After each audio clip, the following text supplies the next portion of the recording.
تو آج کے اس ویڈیو میں ہم قوم لوط پر اللہ کے عذاب کا واقعہ بیان کریں گے۔ حضرت لوط علیہ السلام اللہ کے ایک برگزیدہ نبی تھے۔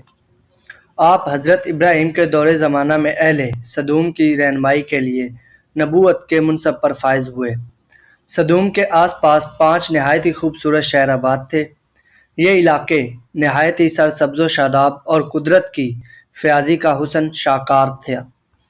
یہاں باغات کی کثرت تھی، لہلہلاتی کھیتیاں یہاں کی ضروریات سے کہیں زیادہ تھی، اور ان دنوں شام اور اسرائیل کے درمیان بسا ہوا یہ علاقہ نہایت ہی زرخیز تھا۔ یہی وجہ تھی کہ آس پاس کے بستیوں کے لوگ بھی اپنی معاشی اور غذائی ضروریات کو پورا کرنے کے لیے ان بستیوں کی طرف آتے تھے، مگر یہ بات سدوم کے لوگوں کو بالکل بھی پسند نہ تھی۔ ان کے خیال میں ان کی بستیوں میں پیدا ہونے والے پھلوں، اناجوں اور سبزیوں پر صرف ان کا ہی حق تھا۔ وہ نہیں چاہتے تھے کہ دوسری بستیوں کے لوگ ان کے علاقے میں آئیں۔ شیطان کا ورگلانا۔ ایک دن سدوم کے لوگ اس بات پر غور و فکر کر رہے تھے کہ باہر سے آنے والے لوگوں کو یہاں آنے سے آخر کیسے روکا جائے کہ ابلیس ایک بزرگ کی شکل میں ان کی محفل میں آیا اور کہا، اگر تم ان سے پیچھا چھڑانا چاہتے ہو تو میرے کہنے پر عمل کرو۔ ابلیس نے کہا کہ اگر تم ان بستیوں کے لوگوں سے نجات چاہتے ہو جو تمہاری بستیوں میں آ جاتے ہیں، تو ایسا کرو کہ جب بھی کوئی شخص تمہارے علاقے میں آئے تو تم لوگ زبردستی اس کے ساتھ اپنی خواہش پوری کرو۔ اس طرح یہ لوگ اس بستی میں آنے چھوڑ دیں گے۔ پھر اہل سدوم نے اس فعل کو بد کو اپنا پیشہ بنا لیا۔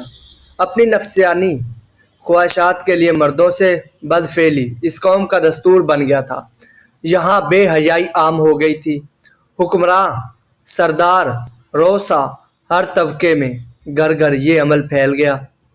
بھری محفل میں یہ لوگ اس فحشی کے کام کو کر کے خوش ہوتے تھے۔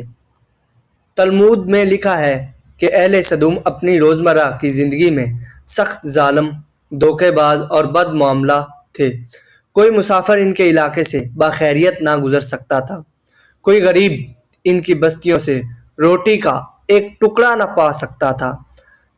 ایسا ہوتا تھا کہ باہر کا آدمی ان کے علاقوں میں پہنچ کر فاقوں سے مر جاتا اور یہ اس کے کپڑے اتار کر اس کی لاش کو برہن دفن کر دیتے۔ توحید کی دعوت۔ حضرت لوط علیہ السلام نے انہیں توحید کی دعوت دی اور بدکاریوں کے اس گھناؤنے عمل سے توبہ کرنے کا حکم دیا۔ حضرت لوط علیہ السلام نے کہا، تم بے حیائی کیوں کرتے ہو؟ کیا تم عورتوں کو چھوڑ کر لذت حاصل کرنے کے لیے مردوں کی طرف مائل ہوتے ہو؟ حقیقت یہ ہے کہ تم احمق لوگ ہو۔ حضرت لوط علیہ السلام اہل سدوم کو دن و رات عظم و نصیحت کیا کرتے، لیکن قوم لوط پر اس کا کوئی اثر نہ ہوتا، بلکہ وہ بہت فخریہ انداز میں یہ کام کرتے تھے۔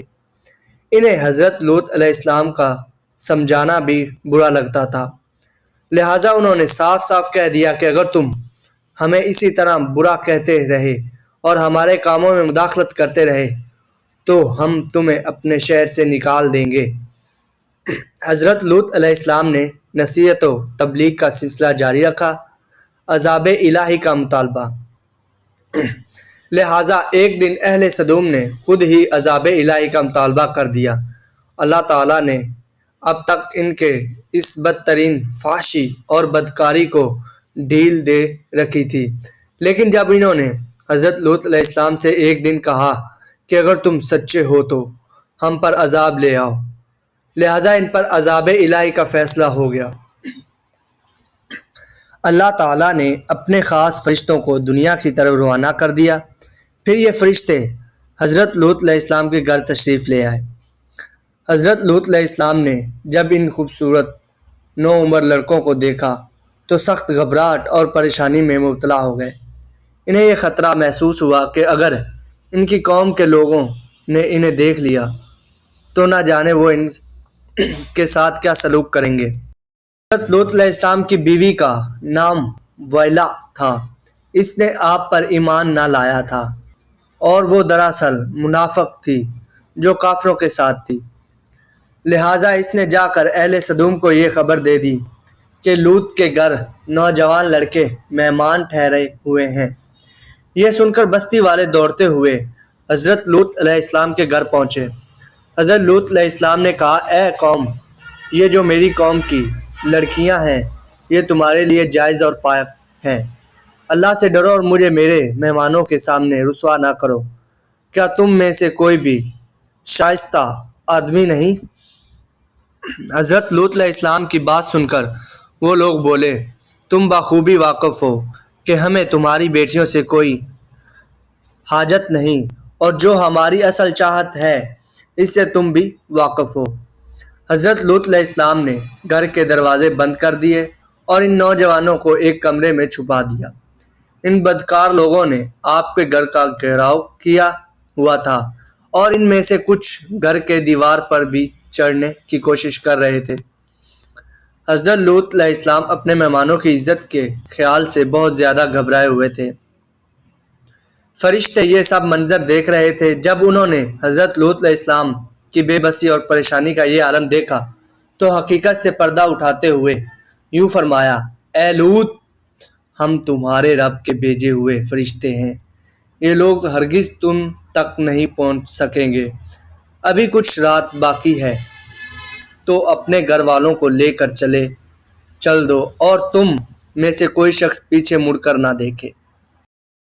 عذاب الہی۔ اہل سدوم حضرت لوط کے گھر کا دروازہ توڑنے پر آ گئے، لہٰذا حضرت جبرائیل علیہ السلام نے گھر سے باہر نکل کر اپنے پر کا ایک کونا انہیں مارا، جس سے ان سب کی آنکھوں کے ڈیلے باہر نکل آئے اور بصارت زائل ہو گئی۔ یہ خاص عذاب ان لوگوں کو پہنچا جو حضرت لوط کے پاس بدنیتی سے آئے تھے۔ حضرت لوط علیہ السلام حقیقت حال جان کر مطمئن ہو گئے اور اپنے گھر والوں کے ساتھ رات ہی کو نکل کھڑے ہوئے۔ اس وقت ان کی بیوی بھی ان کے ساتھ تھی، لیکن کچھ دور جا کر وہ واپس اپنی قوم کی طرف پلٹ گئی اور قوم کے ساتھ جہنم رسیدہ ہو گئی۔ صبح کا آغاز ہوا تو اللہ کے حکم سے حضرت جبرائیل نے بستی کو اپنے پر سے اکھاڑ دیا اور پھر اپنے بازو پر رکھ کر آسمان پر چڑھ گئے، یہاں تک کہ آسمان والوں نے بستی کے کتوں کے بھونکنے اور مرغیوں کے بولنے کی آوازیں سنی۔ پھر اس بستی کو زمین پر دے مارا، جس کے بعد ان پر پتھروں کی بارش ہوئی۔ جب یہ پتھر ان کو لگتے تو سر پاش ہو جاتا۔ صبح سویرے شروع ہونے والا یہ عذاب اشراق تک پوری بستی کو نیست و نابود کر چکا تھا۔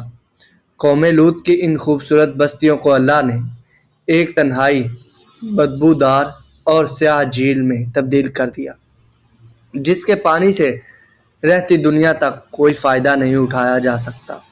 سمندر کے اس خاص حصے میں کوئی جاندار مچھلی، مینڈک وغیرہ زندہ نہیں رہ سکتے، اس لیے اسے ڈیڈ سی یعنی بحیرہ مراد کہا جاتا ہے، جو اسرائیل اور راندن کے درمیان واقع ہے۔